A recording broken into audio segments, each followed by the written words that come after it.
Di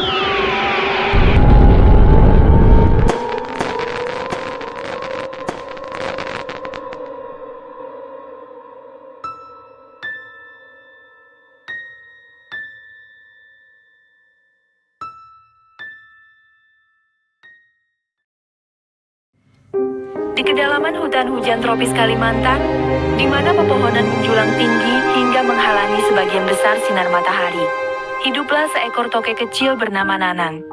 Kulitnya berwarna hijau lumut, bercampur dengan bintik-bintik coklat tua, yang membuatnya menyatu sempurna dengan lingkungan sekitarnya. Mata Nanang, besar dan tajam, selalu mengamati setiap gerakan di sekitarnya, mencari mangsa dan menghindari bahaya. Ia tinggal di sebuah pohon durian raksasa yang sudah tua, di sebuah lubang besar di batang pohon yang menjadi rumahnya sejak ia masih kecil. Nanang bukanlah tokek biasa.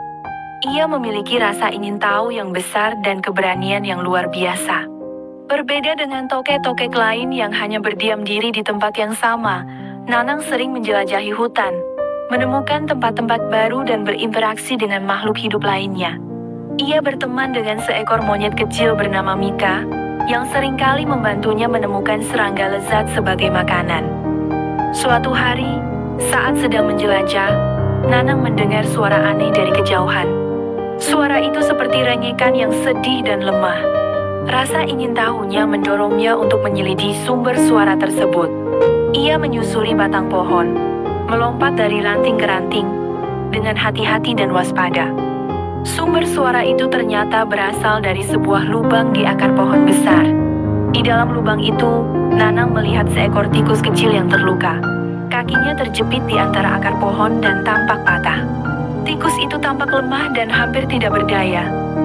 Nanang, yang biasanya hanya memikirkan dirinya sendiri, merasa iba melihat tikus kecil yang malang itu. Ia tahu bahwa tikus itu tidak akan mampu bertahan hidup sendirian. Tanpa ragu, Nanang mendekati tikus tersebut dan mencoba membantunya. Namun, Nanang bukanlah dokter hewan. Ia tidak tahu bagaimana cara merawat tikus yang terluka. Ia hanya bisa mencoba membebaskan kaki tikus itu dari jepitan akar pohon dengan hati-hati. Setelah berhasil membebaskan kaki tikus, Nanang mencari beberapa serangga kecil untuk diberikan kepada tikus itu sebagai makanan. Berhari-hari Nanang merawat tikus itu. Ia mencari makanan, membersihkan luka tikus itu dengan lembut, dan menjaganya dari predator. Nanang bahkan berbagi tempat tinggalnya dengan tikus itu di lubang pohon durian. Ia rela berbagi makanan dan tempat tidurnya dengan tikus kecil yang terluka tersebut.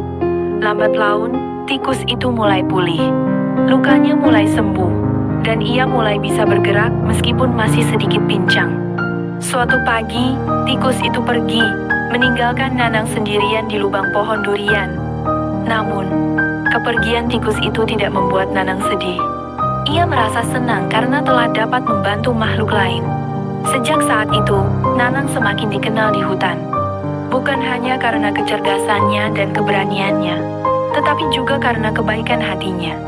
Ia menjadi contoh bagi tokek-tokek lain, menunjukkan bahwa kebaikan dan kepedulian dapat memberikan kebahagiaan yang lebih besar daripada sekadar mencari keuntungan sendiri.